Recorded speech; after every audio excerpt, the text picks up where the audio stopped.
Hello बच्चों, और आज हमारा इलेक्ट्रोस्टैटिक्स का 10th लेक्चर है, लेक्चर नंबर 10।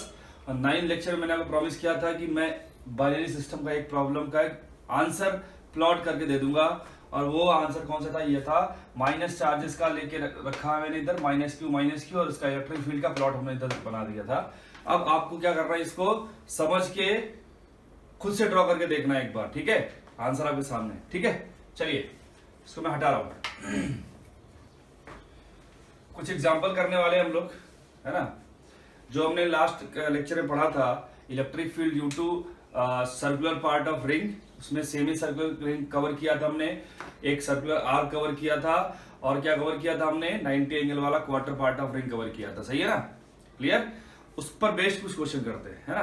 तो क्वेश्चन क्या है जरा देखिएगा ध्यान से। क्वेश्चन नंबर 1 कि एक रिंग जो है कुछ इस तरीके से बनाई गई है। इसके 4 पार्ट है, ठीक है? कितने पार्ट है? 4 पार्ट है। क्लियर? तो उन्होंने क्या किया, और ये नॉन कंडक्टिंग रिंग है, उन्होंने इतने हर एक 1/4 पोर्शन में चार्ज डेंसिटी अलग अलग रखी है। इस पोर्शन में, ए बी वाले पोर्शन में जो चार्ज डेंसिटी रखी उन्होंने प्लस लैम्डा रखी, यहां से लेके यहां तक में, ठीक है? बीसी वाले सेगमेंट में उन्होंने +2 लैम्डा रखी, है ना? सीडी वाले सेगमेंट में उन्होंने -2 लैम्डा रखी, और इस सीडी वाले सेगमेंट में -2 लैम्डा, और डीए वाले सेगमेंट में -, लैम्डा रखा। ठीक है? तो आपसे बोला क्या, बताओ इलेक्ट्रिक फील्ड एट सेंटर। ये सेंटर था, सेंटर पर क्या बताना अपने को? इलेक्ट्रिक फील्ड निकालना है। क्लियर है? तो ऐसे प्रॉब्लम के लिए क्या करोगे आप? हर एक सेगमेंट के लिए देखोगे आप अलग अलग, ठीक है? जैसे अगर मैं बात करूं ए बी सेगमेंट के लिए, फॉर सेगमेंट ए बी, ठीक? तो सेगमेंट ए बी जो था उसकी वजह से जो ये 1/4 पार्ट था, 90 एंगल बना रहा था इस पे, है ना? तो मैंने आपको बताया था कि जब भी 90 एंगल बनाए सर्कुलर पार्ट, तो दोनों कंपोनेंट क्या होते हैं? बराबर आते हैं, एक्स और वाई कंपोनेंट, है ना? तो मैं इसको अलग से बना देता हूं, इस वाले पार्ट को। ये प्लस है तो ये इधर जाएगा और ये इधर जाएगा, और इधर कितना आएगा? के लैम्डा बाई आर, के लैम्डा बाई आर, और आर क्या था? इसका रेडियस है। सही है? रिंग का। तो ये हो गया एबी वाले सेक्शन के लिए ये दो। अब मैं बनाता हूं बीसी वाले सेगमेंट के लिए। बीसी वाले का भी क्या +2 लैम्डा है, तो इससे दूर तक जाएंगे तो एक इधर जाएगा और एक इधर जाएगा। क्लियर? और यहां पे लैम्डा की जगह क्या आ जाएगा? 2 लैम्डा आ जाएगा। तो क्या लिखोगे आप? 2k lambda by r, 2k lambda by r. ये कौन सा सेगमेंट हो गया? ये ए बी था। ये कौन सा हो गया? बीसी सेगमेंट हो गया, बीसी के लिए हो गया। ठीक? अब बात करते हैं हम लोग सीडी के लिए।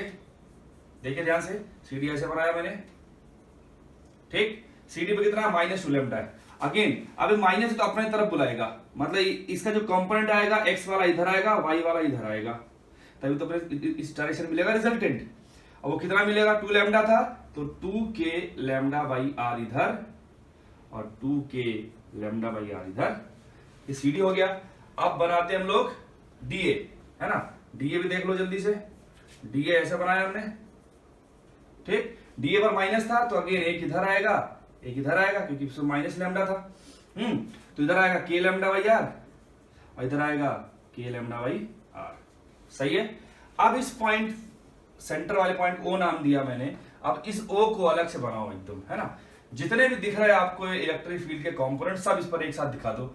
1 2 3 4 5 6 7 एंड 8 कंपोनेंट दिखाई दे रहे हैं, है ना? तो सबको बनाने की कोशिश करते हैं। जो एक साइड है उनको एक साइड लिखो आप। देखो जैसे यहां पर क्या था, नीचे आ रहा है के लैम्डा बाई आर, तो ये डाउनवर्ड डायरेक्शन में के लैम्डा बाई आर आ रहा है। और कहीं डाउनवर्ड आ रहा है क्या? यहां पे डाउनवर्ड आ रहा है, तो और कहीं आ रहा है क्या? नहीं। सही है ना? तो एक बार तो यहां डाउनवर्ड आया, एक बार यहां डाउनवर्ड आया, तो 2 जगह डाउनवर्ड आया, तो दोनों का ऐड कर लो आप। K lambda by r, 2k lambda by r, 3k lambda by r आ गया नीचे। सही है? अच्छा, अब अपवर्ड डायरेक्शन में देखते हैं। यहां पे 2k लैम्डा बाई आर, और यहां पे 2k लैम्डा बाई आर, तो ये कितना हो गया? 3k lambda by are. सही है?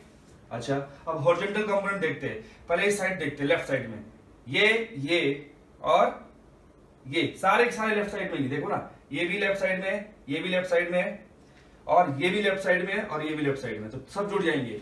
तो k lambda by are 2 plus 2 3 k lambda by r plus 2 5 plus 1 6, इस डायरेक्शन में आएगा 6 के लेमडा बाई आर। ये तो कैंसिल आउट हो गए, तो बचा जो भी वो यही आया। आंसर क्या हो गया हमारे पास इलेक्ट्रिक फील्ड का 6 के लेमडा बाई आर। क्लियर है क्या? तो अब डायरेक्शन आप दिखा सकते हो। अगर मैं ऐसा दिखा दूं, इधर हमने आई कैप ले लिया, इधर हमने जे कैप ले लिया, तो इसका आंसर यहाँ पे क्या जाएगा माइनस आई कैप। ठीक है, 6 के लेमडा बाई आर, डायरेक्शन है माइनस आई कैप। ये हमारा फाइनल आंसर हो गया। ठीक है, जब भी ऐसे प्रॉब्लम आए हर सेगमेंट को अलग अलग डील कर लेना आप। ठीक है ना, चलिए नोट कर लीजिए। Electric field due to uniformly charge ring का हम लोग डेरिवेशन करने वाले हैं अभी। ठीक है, इससे पहले हमने इसका देख रखा था, इसका फॉर्मूला क्या आने वाला था, उसके सेंटर पे 0 आ रहा था, उसके एक्सिस पे KQ(x/x² + r² / 3/2 आ रहा था। ये सब हमने देख लिया था। ठीक है, और अभी हम लोग क्या करने वाले हैं, उसको डिराइव करते हैं आता कैसा है, ताकि थोड़ा बहुत अपने फील आ जाए, है ना। देखिए हमने ये रिंग बनाया, और रिंग कैसा है, यूनिफॉर्मली चार्ज रिंग। ये रिंग है, ये रिंग ऐसे होगी, ठीक है, ऐसे आउट ऑफ द प्लेन। ये इसका एक्सिस है, ठीक है, इसके एक्सिस पर किसी पॉइंट पर हमें क्या निकालना था, इलेक्ट्रिक फील्ड निकालना है। ठीक है, और ये रिंग पर क्या चार्जेस पूरे सरकमफेरेंस में फैले हुए यूनिफॉर्मली, मतलब यहां पर क्या आएगा, लैम्डा आएगा, और लैम्डा क्या होगा भाई, कांस्टेंट होगा। मैंने कल बताया था कि अगर यूनिफॉर्म डिस्ट्रीब्यूशन है चार्ज का, तो लैम्डा सिग्मा रो जो भी आने वाला है रेस्पेक्टिव डिस्ट्रीब्यूशन के लिए वो कांस्टेंट आएगा, क्योंकि ये लीनियर डिस्ट्रीब्यूशन था यहाँ पे, तो लैम्डा आया, और वो यूनिफॉर्म था तो लैम्डा का वैल्यू क्या आएगा, कांस्टेंट आएगा। ठीक है ना, चलिए तो करते क्या हम लोग, अगेन इस पॉइंट के लिए ये जो रिंग है ये पॉइंट चार्ज तो नहीं है, हम डायरेक्ट फॉर्मूला नहीं लगा सकते KQ/x² या r² जो भी नहीं लगा सकते हम लोग फॉर्मूला, क्योंकि ये पॉइंट चार्ज नहीं था। तो हम क्या करते हैं, इसको पॉइंट चार्ज में तोड़ते हैं पहले, है ना, एलिमेंट लेते हैं। क्लियर है क्या? तो देखिए यहां पर हमने क्या किया, सपोज एक एलिमेंट मैंने यहां पर लिया सबसे टॉप पर, ठीक, क्लियर है क्या, और एक एलिमेंट हमने यहां पर लिया, ठीक।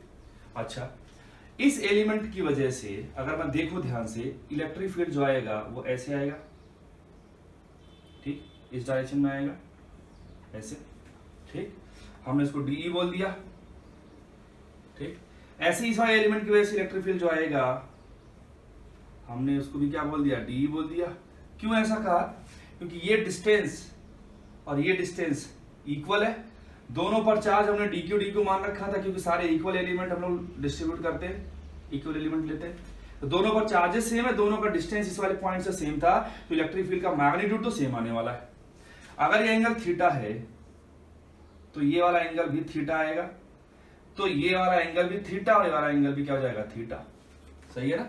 अच्छा, तो D का इधर जो कंपोनेंट आएगा वो आएगा DE cos थीटा, ऐसे इसका जो कंपोनेंट आएगा इधर वो भी क्या आएगा, DE cos थीटा आएगा, DE cos थीटा। इसका इधर कंपोनेंट आएगा DE sin थीटा, और ऊपर वाले का ऊपर जो कंपोनेंट आएगा वो क्या आएगा, DE sin थीटा। सही है ना, क्लियर। तो ये sin थीटा वाले कंपोनेंट क्या हो जाएंगे, कैंसिल आउट हो जाएंगे। जो भी कंपोनेंट आएगा वो किधर आएगा, along the axis of ring आएगा। और मैंने आपको पहले ही बता रखा है कि जो भी इलेक्ट्रिक फील्ड आता है रिंग की वजह से एक्सियल पॉइंट पर हमेशा एक्सिस की डायरेक्शन में आता है। अगर वो पॉजिटिव है तो अवे फ्रॉम दिस सेंटर, और अगर वो नेगेटिव है तो टुवर्ड सेंटर आएगा। हमने यहाँ पॉजिटिव मान रखा था इसलिए हमने इसको अवे दिखा दिया ऐसे, ठीक है ना। अच्छा, तो ऐसा नहीं है कि इलेक्ट्रिक फील्ड जो आएगा वो 2E cos थीटा हो जाएगा, वो सिर्फ दो एलिमेंट की वजह से आएगा 2E cos थीटा होगा। ऐसे बहुत सारे एलिमेंट होंगे, उन सबकी वजह से जुड़ेगा, तो जो भी नेट इलेक्ट्रिक फील्ड आएगा, ई नेट इलेक्ट्रिक फील्ड आएगा, वो DE cos थीटा का सारे कंपोनेंट जोड़ने पर मिलेगा। और सारे कंपोनेंट जोड़ने के लिए हमें क्या करना पड़ेगा, इंटीग्रेशन साइन इस्तेमाल करना पड़ेगा। सही है ना। तो वैल्यूज इसमें पुट करते हैं, देखिए DE कितना आएगा, DE, तो D के लिए हमें DQ निकालना जरूरी है। सपोज जो लेंथ जो हमने ये एलिमेंट लिया था उसका जो लेंथ था वो सपोज कितना था, DL लेंथ था, तो यहाँ पे DQ कितना हो जाएगा, लैम्डा इंटू DL। मैंने बताया था अगर आपको लेंथ मालूम चल जाए किसी एलिमेंट का और वो लीनियर एलिमेंट है तो उसको लैम्डा से मल्टीप्लाई करो तो उस पर चार्ज मालूम चल जाता है। सेम चार्ज यहाँ पर भी आएगा। तो जो इलेक्ट्रिक फील्ड आएगा DE यहाँ पर जो इस्तेमाल हुआ उसका वैल्यू कितना आएगा, K है ना, DQ/r²। तो DQ कितना है यहाँ पे, लैम्डा DL अपॉन r² कितना हो जाएगा। ये जो एक्सियल डिस्टेंस है P वाले पॉइंट का, ये पॉइंट P था, इस पॉइंट P का सेंटर जो डिस्टेंस था है ना, वो हमने कितना मान लिया था, x, ठीक है। और इसका रेडियस कितना है रिंग का, r है, ठीक है। ये दो नोन है, x और r। तो ये जो डिस्टेंस आएगा हमें स्मॉल आर हमने इसको बोला, यही फॉर्मूले में इस्तेमाल होगा यहाँ पे आर स्क्वायर। सही है, तो k lambda dl upon r square, और आप इस आर स्क्वायर को क्या लिख सकते हो, under root r square plus x square का होल स्क्वायर, मतलब simple r square plus x square भी लिख सकते हैं हम लोग। ठीक है, क्योंकि आर क्या है, under root of this square plus this square, Pythagoras theorem से। यहां पर हम लोग पुट करते हैं इस वैल्यूज को पूरी, है ना। तो देखिए डी का वैल्यू हो गया k lambda by k lambda dl by, है ना, r square plus x square की पावर, बस पावर 1 है, इंटू यहाँ पे कॉस थीटा आएगा। तो कॉस थीटा क्या करोगे, कहां से निकालोगे आप, किसी भी ट्राइंगल से। जो ट्राइंगल दिख रहा है आपको, ये ट्राइंगल दिख रहा है आपको, राइट एंगल ट्राइंगल, ये पूरा, इसमें कॉस थीटा क्या हो जाएगा, कॉस क्या होता है भाई, बेस अपॉन लॉन्गेस्ट साइड, है ना, किसी भी राइट एंगल ट्राइंगल, मतलब एक्स अपॉन आर हो जाएगा। यहां पर लिख दिया हमने एक्स, आर कितना है, under root r square plus x square. सही है, इसका पूरा क्या चल रहा है, इंटीग्रेशन। ठीक, इज इक्वल टू, देखिए ये जो k है, लैम्डा है, और x, और ये नीचे की पूरी चीज कांस्टेंट है, क्योंकि r भी कांस्टेंट है, x भी कांस्टेंट है। तो जो भी कांस्टेंट होता है उसको हमेशा क्या कर दिया करो आप, इंटीग्रेशन या डिफरेंशिएशन जो भी हो रहा हो उसके बाहर ले लिया करो आप। तो यहाँ पे क्या हो रहा है, k लैम्डा x के साथ साथ ये नीचे की पूरी टर्म बाहर आ जाएगी। ये इसकी पावर 1 था, इसकी पावर ये 1/2 हो जाएगा, टोटल पावर हो जाएगा 3/2। तो r square plus x square की पावर 3/2। सही है, और क्या बचेगा, जो भी आएगा वो इंटीग्रेशन ऑफ डीएल आ जाएगा। डीएल क्या था, एक छोटे से एलिमेंट का लेंथ था। अगर ऐसे सारे एलिमेंट के लेंथ को जोड़ोगे तो क्या मिलेगा हमें, सरकमफेरेंस का लेंथ मिल जाएगा, और सरकमफेरेंस क्या होता है, 2πr के बराबर होता है। तो हम यहाँ पे रख देते हैं, देखो कितना आएगा, k का वैल्यू पुट करते 1 अपॉन, या फिर रहने देते, के लैम्डा ये जाएगा 2πr, ठीक है, x divide by r square plus x square की पावर 3/2। सही है। अच्छा एक चीज देखो, ये जो टर्म दिख रही है आपको ना, लैम्डा इंटू 2πr, ये टोटल चार्ज ऑन रिंग है। तो length, total length of ring is 2πr, lambda is charge density, then this term will become total charge on ring, है ना। तो इसे क्या लिखोगे, अगर टोटल चार्ज q है रिंग पर, तो फॉर्मूला क्या निकल के आएगा, kqx upon r square plus x square की पावर 3/2। ये हमने पहले देख रखा था, आज हमने इसको प्रूफ भी कर लिया। सही है ना, ये आपका प्रोसीजर था पूरा करने का। क्लियर है क्या, हमने एक एलिमेंट माना, उसके करस्पॉन्डिंग दूसरा एलिमेंट आ गया, उन सब का सारे एलिमेंट का जो कंपोनेंट आएगा नेट वो इधर ही आएगा, इधर वाले कंपोनेंट क्या हो जाते हैं, कैंसिल आउट हो जाते हैं। बस हमें सिंपल इंटीग्रेशन कर दिया और आंसर आपके सामने आ गया। ठीक है, तो इलेक्ट्रिक फील्ड कितना आया था डेरिवेशन के बाद, x सेंटर से डिस्टेंस x पर, उसके एक्सिस पर किसी पॉइंट P पर जो इलेक्ट्रिक फील्ड आता है kqx upon x square plus r square power 3/2, है ना, ये हमने प्रूव किया। अच्छा, अगर अब इसमें कुछ चीजें और हम लोग एनालिसिस करते हैं कि आप देखो जरा, अगर ये रिंग ऐसे है, ठीक, इसके दोनों साइड का एनालिसिस करता हूं मैं। अभी तक हमने एक पॉइंट इधर लिया था, अगर ये पॉजिटिवली चार्ज थी रिंग, तो इस पर इलेक्ट्रिक फील्ड इधर इस डायरेक्शन में जाओ की तरफ जाएगा, इधर बाहर की तरफ, है ना, अवे फ्रॉम द सेंटर। ऐसे सेम इधर वाले पॉइंट्स के लिए भी क्या करेगी, इससे दूर जाएगी, मतलब इधर जाएगी। क्लियर है क्या, पहली चीज तो ये, मतलब अगर इस रीजन में इलेक्ट्रिक फील्ड पॉजिटिव है, या इस डायरेक्शन पर हमने पॉजिटिव मान रखा है, इसको क्या मान रखा हमने, पॉजिटिव, तो ऑटोमेटिकली ये डायरेक्शन क्या हो जाएगा, नेगेटिव हो जाएगा। सही है ना, वेक्टर का एक कन्वेंशन है, एक इधर पॉजिटिव इधर नेगेटिव हो जाएगा। मतलब इलेक्ट्रिक फील्ड जो आएगा इस डायरेक्शन में, इस रीजन में इलेक्ट्रिक फील्ड पॉजिटिव आने वाला है, और इस रीजन में क्या आने वाला है, नेगेटिव आने वाला है। दूसरी चीज क्या है, देखो ध्यान से इस ग्राफ को अगर देखोगे आप ध्यान से, तो क्या नजर आएगा ये कि जैसा अगर x का कोई वैल्यू इधर आपने लिया, है ना, और सेम डिस्टेंस पर आपने x इधर ले लिया, तो वैल्यू एकदम मैग्नीट्यूड वाइज सेम आने वाला है। इसका मतलब एक ग्राफ सिमेट्रिक मिलने वाला है, इधर का ग्राफ इसके जस्ट सिमेट्रिक होगा, लेकिन इधर का वैल्यू पॉजिटिव, इधर का वैल्यू नेगेटिव। मतलब इस अगर आपने इसको ओरिजिन बोल दिया, तो इधर क्या आपका है, x भी पॉजिटिव है, y वाला ही पॉजिटिव है। मतलब अगर y में मैं इलेक्ट्रिक फील्ड लिखूं, क्या लिखूं, इलेक्ट्रिक फील्ड लिखूं मैं अगर y में, और x में क्या लिखूं मैं, उसका पोजीशन r। ठीक है, तो क्या आएगा, जो इस डायरेक्शन में है, क्योंकि ओरिजिन इधर है तो इस डायरेक्शन में एक्स भी पॉजिटिव है और इस डायरेक्शन वाई पॉजिटिव है, तो जो ग्राफ बनेगा वो फर्स्ट क्वाड्रेंट में बनेगा ग्राफ। ठीक है, यहां पर जब आप पीछे जाओगे इधर तो इलेक्ट्रिक फील्ड किधर आएगा, मैंने बताया पीछे आने का मतलब नेगेटिव आएगा, तो y तो नेगेटिव हो गया और इधर जाने पे x भी क्या होता है, नेगेटिव होता है, मतलब इधर जो ग्राफ आएगा वो थर्ड क्वाड्रेंट में आएगा। ठीक है, अब क्या करते हैं, देखिए हम इस फंक्शन को क्या करेंगे, कुछ और बातें करते हैं। देखो कि अगर आप x का वैल्यू बहुत ज्यादा बढ़ा दो, मतलब आप बहुत दूर चले जाओ, तो इलेक्ट्रिक फील्ड ऑलमोस्ट कितना हो जाएगा, जीरो हो जाएगा। मतलब इस वाले इन्फिनिटी वाले एंड पर जीरो और इधर नेगेटिव वाले इन्फिनिटी एंड पर कितना हो जाएगा, जीरो हो जाएगा, है ना। मतलब ग्राफ में नेगेटिव इन्फिनिटी से प्लस इन्फिनिटी ले जाना है और बीच में जीरो भी ले आना है। ठीक है, तो होना क्या है, इस वाले पॉइंट से इस वाले पॉइंट तक ला रहे हो, इसका मतलब बीच में कहीं एक पीक एक कवर करेगा, तो एक ग्राफ कैसा आएगा, कुछ इस तरीके से आएगा। ठीक, ऐसे ही ग्राफ इधर भी आएगा।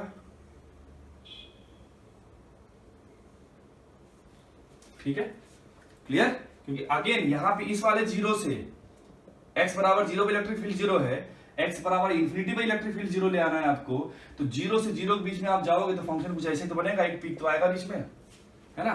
तो यहां पर पूरे फंक्शन का मिनिमम वैल्यू दिख रहा है, यहां पर पूरे फंक्शन में क्या दिख रहा है, मैक्सिमम वैल्यू दिख रहा है। अब अगला क्वेश्चन उठता है कि ये जो मैक्सिमम वैल्यू मिल रही है वो x की किस वैल्यू के करस्पॉन्डिंग मिल रही है। आप x कहां से लेते हो, सेंटर ऑफ रिंग से लेते हो ना, जो डिस्टेंस है। तो आपका तरीका क्या होना चाहिए कि जब भी किसी फंक्शन का मैक्सिमा या मिनिमा हमें डिसाइड करना होता है तो पहला काम क्या होता है भाई, डीई अपॉन डीएक्स क्या करेंगे, जीरो करेंगे। तो वहां से x का एक या दो वैल्यू आया, सपोज a एंड b दो वैल्यूज हमें मिल गई। ठीक है, x के दो वैल्यू मिल गई सपोज। ठीक, फिर हम लोग क्या करेंगे, d2e अपॉन dx स्क्वायर निकालेंगे। Suppose for x equal to a, है ना, ये वैल्यू ग्रेटर देन जीरो आ गई, मतलब x बराबर a पर क्या मिलेगा अपने को, मिनिमा मिलेगा। क्या मिलेगा, मिनिमा। ठीक है, और अगर double differentiation of e with respect to x at x equal to b less than zero आ गया, मतलब वहां पे क्या मिलेगा आपको, मैक्सिमम मिलेगा। तो ये आप पूरा चीज करोगे, आपके लिए मैं ये मैथमेटिक्स का पूरा पोर्शन है, मैं उसके लिए छोड़ रहा हूं, बहुत लेंथी कैलकुलेशन जाने वाला है, सिंपल डिफरेंशिएशन है, आप घर पे करके ट्राई मारना। ये स्टेप फॉलो करोगे तो जो x की दो वैल्यूज आती हैं, एक आता है r/√2 और एक आता है -r/√2, है ना। एक क्या आता है, तो अब एक चीज देखो आप कि यहां पर जब r/√2 रखा मैंने, ठीक है, तो हमें क्या मिलता है, r/√2 पर मैक्सिमम वैल्यू मिलता है। मतलब यहां पर क्या था, ये थोड़ा उल्टा हो गया, आप ऐसे बोल सकते हो कि a बराबर -r/√2 आया, b बराबर कितना है, r/√2, तब ये पूरे वैल्यू क्या करेगी, सेटिस्फाई करेगी। तो b पर क्या आया था, मैक्सिमम आया था, तो यहां पर जो मिला हमें x बराबर ये कितना मिला, r/√2 मिला। ऐसे यहां पर क्या मिलेगा, x इक्वल टू -r/√2। ठीक है ना। तो ये ग्राफ कुछ इस तरीके से बनता है रिंग की वजह से, और उस x बराबर जीरो रखोगे, x बराबर जीरो रखोगे तो पूरी चीज क्या हो जाएगी, जीरो हो जाएगी। ठीक है, तो जीरो पर जीरो, इंफिनिटी पर जीरो, और इनके बीच में अगर जीरो से लेकर जीरो तक ग्राफ ले जा रहे हो और ग्राफ का कुछ वेरिएशन स्ट्रेट लाइन नहीं है, तो गारंटी के साथ कोई ना एक पीक आएगा, वो पीक यहाँ पर मिला, वो कितने पर मिला, r/√2 पर मिला। सेम पैटर्न यहाँ फॉलो होगा, यहाँ पर पीक कहाँ मिला, ये जो लोएस्ट पॉइंट मिला वो कहां पर मिला, -r/√2 पर मिला। तो हमें ये पॉइंट्स याद रखने हैं कि r/√2 पर और -r/√2 पर इसका मैक्सिमा और मिनिमा मिलता है, ये बहुत इंपॉर्टेंट है। ठीक है, तो अगर कोई पूछे कि मैक्सिमम वैल्यू ऑफ e कितना आएगा, e मैक्स कितना आएगा, तो आप क्या बोलोगे, इस एक्सप्रेशन में r/√2 रख के देख लेते हैं, हमारा आंसर आ जाएगा। तो मैं पुट करके देखता हूं जल्दी से आपके सामने, e = kq, x कितना है, r/√2, है ना, √2 नीचे लिख दिया। नीचे क्या चल रहा है, x स्क्वायर कितना है, r/√2, तो x स्क्वायर कितना हो जाएगा, r²/2, x था r/√2, उसका स्क्वायर करोगे तो r²/2 आएगा, प्लस r² की होल पावर 3/2। ठीक है, अच्छा, तो ऊपर तो ऐसे रहने वाला है kqr, नीचे आ गया ये 2 की पावर कितना हो जाएगा, ये 1/2। इधर देखो, इसका एलसीएम लोगे तो 2r² प्लस 1r², 3r², तो 3r², तो 3r² का पावर आएगा 3/2, है ना। और नीचे जो चल रहा था 2, 2 की पावर कितनी आ जाएगी 3/2, तो उसको मैं लिख सकता हूं 2 इंटू 2 की पावर 1/2, तो ये इससे तो चले गए, ठीक है सही है। ये 2 आ गया ऊपर तो आएगा 2k⁻r डिवाइड बाई, यहां पे इन दोनों को अलग अलग मैं लिखता हूं पावर्स में, तो 3 की पावर 3/2, तो उसको मैं लिख सकता हूं 3√3, ठीक है। और क्या लिख सकता हूं r² की पावर 3/2 मतलब r³, तो r³ लिखूंगा मैं ऐसे, तो एक r से r³ जाएगा तो r² बचेगा, तो फाइनल आंसर कितना आ जाएगा हमारे पास 2k³/3√3r², ठीक है ना। ये हमारे पास maximum value of electric field निकल के आती है। वैसे आप ये अगर नहीं भी याद रखोगे तो भी बहुत ये इतना इंपॉर्टेंट नहीं है, आपको ये चीज इंपॉर्टेंट है कि इसका फॉर्मूला क्या होता है और मैक्सिमम वैल्यू मिलती कहां पर है वो इंपॉर्टेंट है।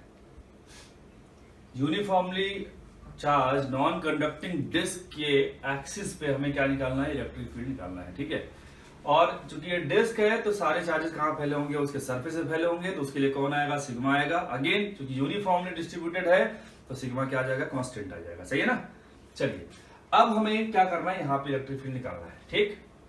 तो कैसे अप्रोच बनाया जाए इसका, ठीक है। तो हम क्या करते हैं, अगेन ये पॉइंट चार्ज तो है नहीं, तो हमें क्या करना पड़ेगा, एलिमेंट लेना पड़ेगा, है ना। अब क्वेश्चन उठता है कि एलिमेंट कैसा लिया जाए, है ना। तो एलिमेंट लेना आपको सेंटर ऑफ मास वाले चैप्टर में, मोमेंट ऑफ इनर्शिया वाले चैप्टर में, और जिन्होंने ग्रेविटेशन अभी पढ़ लिया होगा उनको तीनों जगह आपको सिखाया गया होगा। फिर भी जिसने ग्रेविटेशन नहीं भी पढ़ा होगा, क्योंकि बहुत जगह ग्रेविटेशन बाद में पढ़ाते हैं इलेक्ट्रोस्टैटिक्स के, तो भी आपने मोमेंट ऑफ इनर्शिया निकालना कम से कम 2 जगह सुना ही होगा, सीखा ही होगा। एक सेंटर ऑफ मास निकालने के लिए वाले पोर्शन में, दूसरा मोमेंट ऑफ इनर्शिया वाले पोर्शन में, सही है। तो मैं आपको बता देता हूं, आपको ये याद रखना है कि जब भी डिस्क आए, है ना, उसकी वजह से अगर हमें एलिमेंट चूज करना हो तो एलिमेंट हमेशा क्या किया करो, आर पे जाके dr थिकनेस का रिंग चूज किया करो, आर पे जाके dr, है ना। जैसे हमने रिंग में क्या याद किया था, थीटा पे जाके d थीटा, रॉड में क्या याद करना अपने को, x पे जाके dx या y पे जाके dy। ये सारे स्टैंडर्ड तरीके हैं, अपने को ध्यान में रखने चाहिए इसको, ठीक है। तो यहां पे क्या करूंगा मैं, r पे जाके dr का एक एलिमेंट लूंगा, तो अगर मैं इसको दूसरे व्यू से देखूं तो ये अपना डिस्क ऐसे दिख रहा है ना, जिसका रेडियस कैपिटल R है। सेंटर से मैं क्या करूंगा, R डिस्टेंस पे जाऊंगा और एक क्या लूंगा, रिंग ले लूंगा R रेडियस का। इसका थिकनेस कितना है भाई, dr, ये थिकनेस कितना है, ये dr, इसका रेडियस कितना है R, ठीक।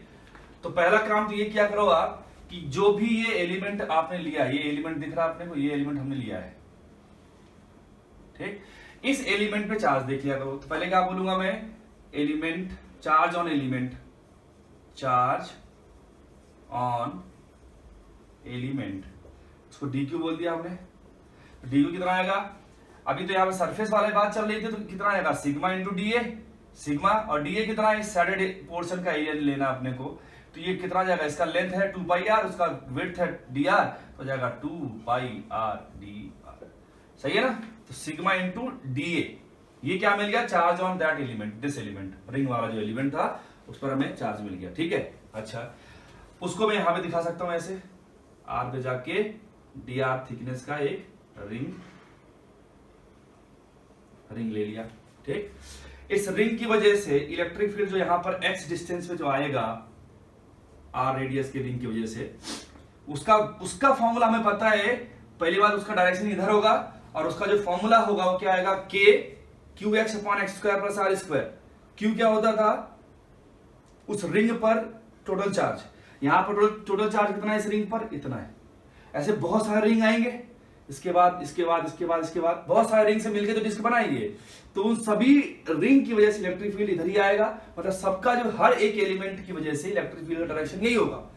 अगर डायरेक्शन हर जगह सेम है तो हमें जब नेट इलेक्ट्रिक फील्ड निकालना है ना, तो सिर्फ मैग्नीट्यूड को क्या करना पड़ेगा, इंटीग्रेट कर देना पड़ेगा, क्योंकि डायरेक्शन एक ही डायरेक्शन में है सबका, है ना, तो जुड़ जाएगी सबके सब। क्लियर, तो वही करने वाला हूं मैं। एक एलिमेंट निकाला हमने, तो इलेक्ट्रिक फील्ड क्या होगा at point P, electric field at P due to elemental ring, mental ring है ना, एलिमेंटल रिंग कितना आएगा वो, हमने इसको DE बोल दिया, इसको क्या बोल दिया हमने, DE। तो DE का मैग्नीट्यूड कितना आएगा, K क्यू एक्स, क्यू क्या था, चार्ज ऑन एलिमेंट, चार्ज कितना है sigma 2 pi r d r, k q, x तो एक्स ही रहने वाला है, इसका डिस्टेंस यहां से divide by x square plus r square की पावर 3/2। क्या है सही है? नहीं, क्योंकि यहां पर कौन सा आ रहेगा, स्मॉल आ रहेगा, क्योंकि हम रिंग की वजह से देख रहे हैं और उस रिंग का रेडियस कितना है, स्मॉल आ रहा है। ठीक है, चलिए तो जो टोटल इलेक्ट्रिक फील्ड आएगा, टोटल इलेक्ट्रिक फील्ड है ना, वो क्या आ जाएगा, इंटीग्रेशन ऑफ डीई। सही है, और लिमिट किसका लगाओगे, जो अलग अलग एलिमेंट लिया है उनका रेडियस ही तो बदल रहा है, तो जीरो से लेके फाइनल एलिमेंट का रेडियस कितना हो सकता है, कैपिटल आर। तो इसमें रखते हैं हम लोग के सिग्मा 2 पाई और एक्स, ये कांस्टेंट है, तो बाहर लेते हैं, के सिग्मा 2 पाई एक्स, ये कांस्टेंट है, इनको हमने कहा ले लिया बाहर। इधर कौन आया, आर डी आर, और नीचे कौन बचा, r square plus x square की पावर 3/2। क्लियर है क्या? यहां जल्दी से नोट करो, फिर मैं इसके आगे और सॉल्व करता हूं। ठीक है, ठीक है, तो ये यहां तक हमने अभी सॉल्व कर लिया था, k sigma 2 pi x integration from 0 to r d r upon r square plus x square power 3/2। इसके आगे सॉल्व करना अपने को। तो इस जब भी ऐसा फॉर्मेट दिखे आपको कि नीचे कुछ तो variable square plus something constant square और ऊपर वेरिएबल और उसका डिफरेंशियल फॉर्म ऐसे दिखे आपको, हमेशा नीचे वाली चीज उठा के समथिंग एक नया वेरिएबल की स्क्वायर रख दिया करो हमेशा, है ना। मैं क्या बोल रहा हूं उसको मैं लिख रहा हूं यहां पे, देखिए r square plus h square, क्योंकि बहुत सारे बच्चों का अभी जो लोग 12th में है उनका इंटीग्रेशन नहीं हुआ होगा, इसलिए मैं ये चीज थोड़ा डिटेल में बता रहा हूं। R square plus h square को मैंने बोल दिया टी स्क्वायर। ठीक है, दोनों साइड क्या कर देना है, डिफरेंशिएशन कर देना है। तो डिफरेंशियल फॉर्म में लिखोगे तो आएगा 2r dr, क्योंकि x कांस्टेंट था तो इसका वैल्यू जाएगा 0 डिफरेंशिएशन का, और जाएगा 2t dt। तो यहां से आया r dr is equal to t dt, है ना, ये 2 से 2 चला जाएगा, ये हमारे पास आया। ठीक, अब इस पूरी वैल्यू को इस वाली वैल्यू का इस्तेमाल करेंगे और इस वाली वैल्यू का इस्तेमाल करेंगे, यहां पुट करेंगे। जो भी इलेक्ट्रिक फील्ड आएगा इंटीग्रेशन, पहले बाहर वाली चीज लिख लेते हैं हम लोग, बाहर वाली चीज को सिंप्लीफाई कर लेते हैं। इसका वैल्यू आएगा 1/4 पाई एप्सिलॉन नॉट। ठीक, सिग्मा, तो sigma into 2 pi x, 2 pi x, तो यहां जाएगा 2 टाइम्स, है ना। और अंदर क्या चल रहा था हमारा, आर डी आर की जगह क्या रख दोगे आप, टी डी टी, और नीचे इसकी जगह क्या रखोगे, इसकी जगह हमने कहा था टी स्क्वायर, तो टी स्क्वायर की पावर 3/2 मतलब टी क्यूब। सही है, एक टी से टी जाएगा तो बचेगा टी स्क्वायर। सही है, तो पूरा जो हमारे पास कुछ कुछ निकल के आएगा सिंप्लीफाइड वर्जन, वो आएगा sigma upon 2 epsilon not, sigma x upon 2 epsilon not. सही है, और इधर बचेगा 1/t स्क्वायर dt। सही है, अच्छा अब t स्क्वायर का इंटीग्रेशन क्या होता है, -1/t हो जाएगा, तो आएगा sigma x upon 2 epsilon not -1/t। सही है, अब अगला स्टेप क्या किया करो, t का वैल्यू उठा के यहां पे चिपका दिया करो, जो हमारा पास मेन वेरिएबल था उसके टर्म में, तो उसको रखा हमने sigma x upon 2 epsilon naught, है ना, -root r square plus h square. अब इसके बाद आप क्या किया करो, upper limit minus lower limit चिपका दिया करो, जो हमने ओरिजिन लगाया था 0 से लेके आर। ठीक है, करता हूं, देखिए लिमिट लगाया हमने तो आएगा sigma x upon 2 epsilon not, इधर क्या आएगा, ये माइनस है कंपनसेट करने के लिए पहले आप इसको रख के देखो और फिर इसको रख के देखना, मतलब लोअर लिमिट पहले आ जाएगा फिर माइनस अपर लिमिट आ जाएगा, माइनस को कंपनसेट करने के लिए। तो लोअर लिमिट रखोगे आर की जगह 0, तो यहां कितना बचेगा 1/√x स्क्वायर मतलब 1/x, माइनस आर रखोगे तो सिंपली एक चीज आ जाएगी √r square plus h square. सही है, इस x को अंदर ले जाओ आप, तो इलेक्ट्रिक फील्ड कितना आएगा, देखो sigma upon 2 epsilon not, x अंदर आएगा तो x अपॉन x 1 आ गया, 1 minus x upon √r square plus h square. ये हमारे पास इलेक्ट्रिक फील्ड का मैग्नीट्यूड आ गया। ये क्या था, electric field due to disc, uniformly charge non conducting disc on its axial point, और वो पॉइंट कितने डिस्टेंस पे था उसके सेंटर से, x डिस्टेंस पे था, और r क्या है उसका रेडियस है उस डिस्क का। क्लियर है क्या, चलिए नोट कर लीजिए।